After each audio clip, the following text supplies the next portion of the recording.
Να ξεκινήσουμε τις καθιερωμένες ευχές. Χρόνια πολλά, καλή χρονιά σε όλο τον κόσμο, υγεία πάνω απ' όλα και εύχομαι περισσότερο κόσμο στα γήπεδα. Όσον αφορά το σημερινό παιχνίδι, νομίζω πως ο νόμος του ποδοσφαίρου επαληθεύτηκε για άλλη μια φορά. Όταν δεν μπορείς να σκοράρεις εσύ, νομίζω πως το κάνει ο αντίπαλος. Ξεκινήσαμε πάρα πολύ καλά το παιχνίδι, δημιουργώντας πάρα πολλές προϋποθέσεις και πάρα πολλές ευκαιρίες για να μπορέσουμε να γίνουμε απειλητικοί. Καταφέραμε σε γύρω φάσεις να είναι πάρα πολύ κοντά στην αιστεία, με κάποιες ευκαιρίες κυρίως με τον Παναγιώτου και κάποιες άλλες πλαγιοκοπήσεις που κάναμε. Δυστυχώς δεν καρποφόρησαν οι ευκαιρίες αυτές και πήγαμε με το ρευστό, πάρα πολύ ρευστό, ειδικά μέσα στην τελική έδρα. 0-0. Και ύστερα νομίζω πως και η ομάδα της Πρωτοτσάλης ανέβασε αρκετά την απόδοσή της. Ουσιαστικά μιλάμε για ένα ισορροπημένο παιχνίδι που κατά κάποιο τρόπο όποιος έβαζε τον γκολ νομίζω πως θα κέρδιζε για το παιχνίδι. Δυστυχώς έτσι το ποδόσφαιρο, σε μια φάση αδράνεια, στο τελευταίο λεπτό, δεχτήκαμε ένα γκολ που νομίζω πως την πιο κλασική ευκαιρία νομίζω και στο δεύτερο ημίχρονο την είχε η ομάδα του Καστρινού. Έτσι, όταν ο αντίπαλος τραυματίας ήταν εξεδετερωμένος, δεν έξω από τα καρέτα. Αλλά δυστυχώς, όταν είσαι άστοχος, δεν μπορείς να ζητάς κάτι παραπάνω. Και ειδικά όταν παίζεις μέσα σε μια ομάδα η οποία είναι πρώτη στο βαθμολογικό πίνακα. Από εκεί ύστερα, νομίζω, όταν φτάνεις στο 90 να δείξεις έναν γκολ, νομίζω πως νομίζω ότι κρίθηκαν τα πάντα, τελείωσε και το παιχνίδι για μας. Να δώσω συγχαρητήρια στα παιδιά για την προσπάθεια, γιατί πραγματικά κάναμε μια πάρα πολύ μεγάλη προσπάθεια. Αν αναλογιστούμε κιόλας φυσικά και τα εμπόδια και τα προβλήματα που έχει αυτή η ομάδα, δυστυχώς δεν θέλω να γίνουμε πάλι τα ίδια παιδιά. Αλλά τα προβλήματα τα οποία αντιμετωπίζουμε όσον αφορά και τις προπονήσεις και τις μετακινήσεις είναι πάρα πολλά για αυτή την ομάδα. Να δώσω πάρα πολλά συγχαρητήρια πάλι στην ομάδα μου, να δώσω συγχαρητήρια και στην ομάδα της Πρωτοτσάλης και να ευχηθώ στον Γιώργο καλή συνέχεια. Και ο στόχος του Πρωτοτσάλης να επιτευχθεί.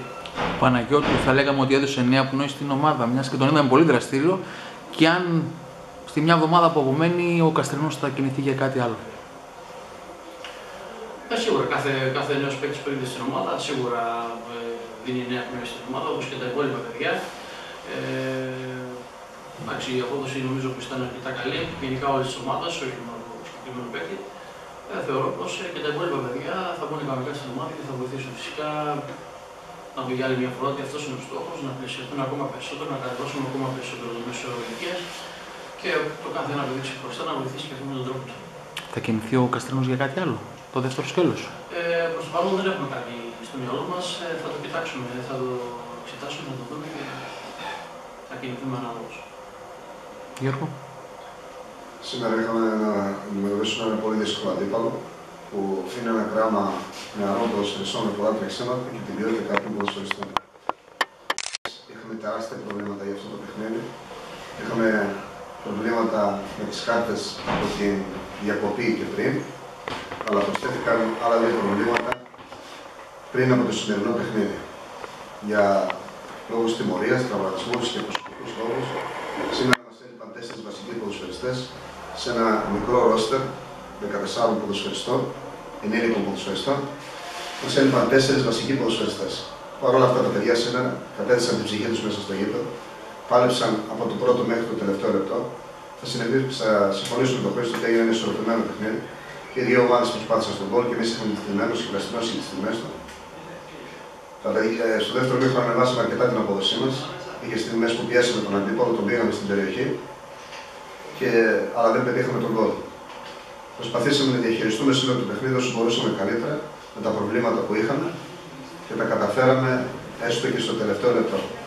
Να δώσω πάρα πολλά συγχαρητήρια σε αυτά τα παιδιά. Σήμερα με συγκίνησαν πραγματικά με την προσπάθεια που κατέβαλαν.